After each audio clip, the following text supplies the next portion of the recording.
क्यों बलात्कारियों को वकील मिलता है? इंसानी दरिंदे जिंदा रहते हैं और रावण जलता है। कहाँ चला गया वो राजनीति का ठेकेदार जो हर रोज अपनी शहर में विकास की बात करता है? भास्कर जी की इन पंक्तियों के साथ आज हम एक अहम मुद्दे पे बात करेंगे।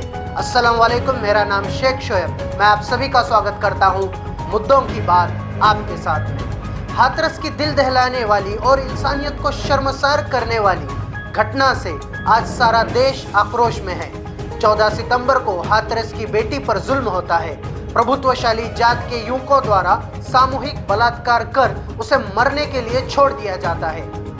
उसे जिला अस्पताल ले जाया जाता है, फिर अलीगढ़ अस्पताल ले जाया जाता है। जब वहां पर भी बात नहीं बनती तो दिल्ली के सफदरजंग दिल्ली के अस्पताल में उसे भर्ती किया जाता है। 29 सितंबर तक यह पीड़िता जिंदगी और मौत की लड़ाई वहां पर लड़ती है, मगर 29 सितंबर को यह पीड़िता दिल्ली के सफदरजंग अस्पताल में आखिरी सांसें लेती है। इस बीच 15 दिनों में प्रशासन को इसकी रत्ती भर भी खबर नहीं रहती, ना नेताओं को इसकी खबर रहती है, ना देश को इसकी खबर रहती है। हत्ता कि 29 सितंबर तक देश के किसी भी नागरिक को भी पता नहीं था कि देश की बेटी के साथ क्या हुआ। 29 सितंबर के बाद अचानक नेता जाग जाते हैं, सरकार जाग जाती है, प्रशासन जाग जाता है और हर कोई हाथरस के तरफ दौड़ने लगता है। अब यूपी प्रशासन आधी रात को उस लड़की का शव लेके उसके गांव के बाहर पहुंचती है और माता पिता के अनुपस्थिति में वो उस शव को जला देती है। एक सवाल यहाँ पे खड़ा होता है, क्या माता पिता के अनुपस्थिति में उस पीड़िता के शव को जला देना सही था?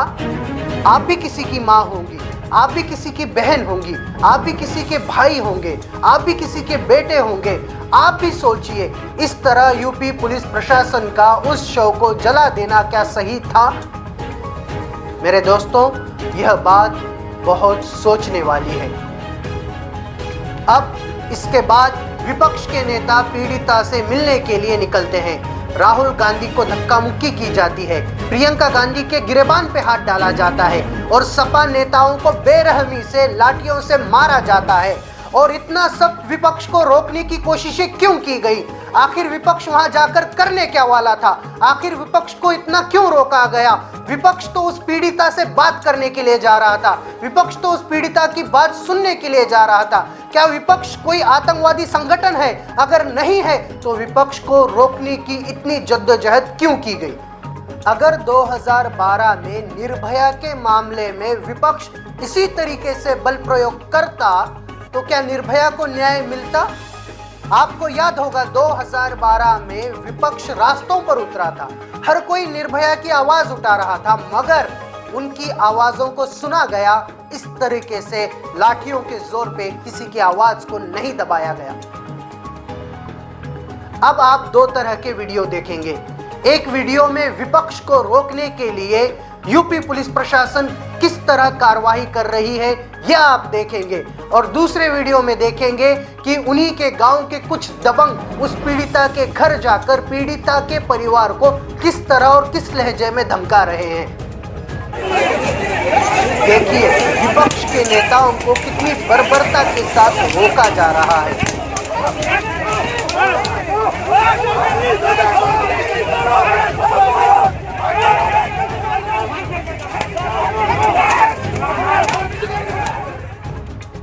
देखिए प्रियंका गांधी के गिरेबान पे हाथ डालने वाली पुलिस हाथ बांध वहां पर उन दबंगों के पीछे खड़ी है। नहीं है, ANU की इसको CBI पे भरोसा नहीं है, आराम से। इसको SIT पे भरोसा नहीं है, इस पे कानून पे भरोसा नहीं है। क्या एक बार मुलाकात कर, हम तुझे भरोसा दिलाएंगे। जो तू यहाँ राजनीति कर रहा है ना, तुझे भरोसा दिला देगा। दौड़िया ठाकुर घर में पैदा होना। एक बार भरोसा दिला बेटा हमारा, तेरे मुलाकात करने तेरे भाई आए बड़े, आजा। आखिर ये जो दबंग उस पीड़िता के घर गए वो किस रास्ते से होकर गए?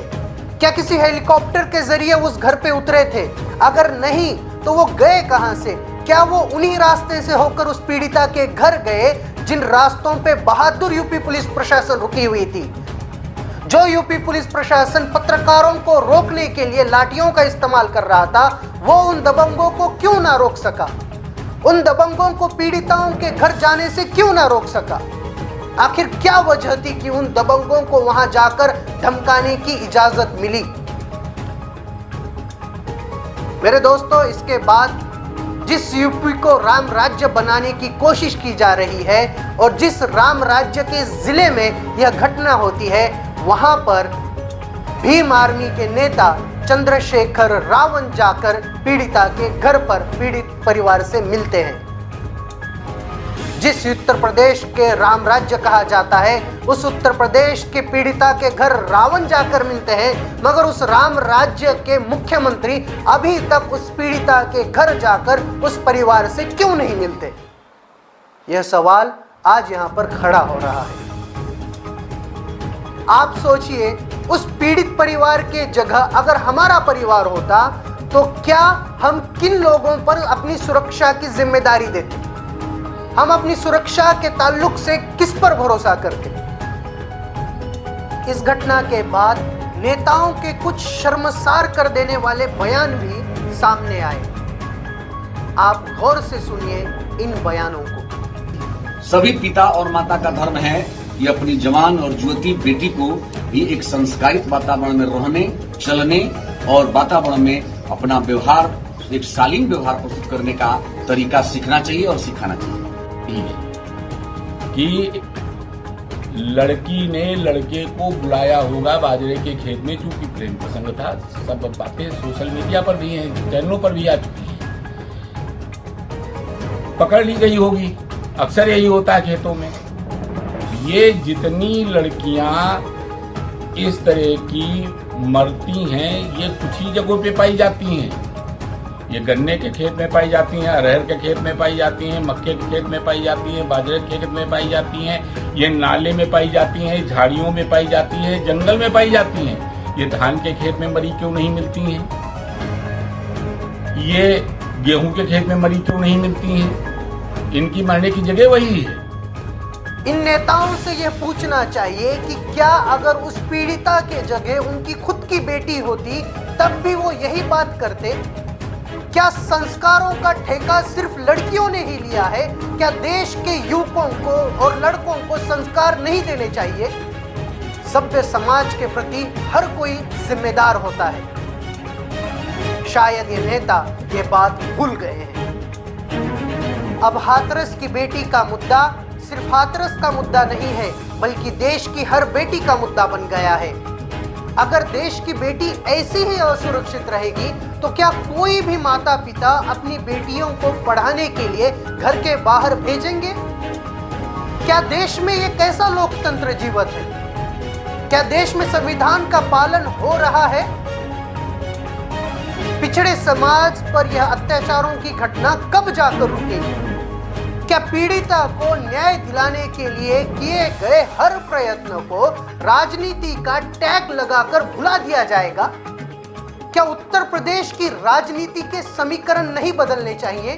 क्या उत्तर प्रदेश में अब परिवर्तन नहीं होना चाहिए? क्या कंगना रनावत को उच्च श्रेणी की सिक्योरिटी देने वाले लोग इस पीड़िता के परिवार को सिक्योरिटी देंगे? हम सब मिलकर देखेंगे कि देश की बेटी को इंसाफ मिलेगा या नहीं।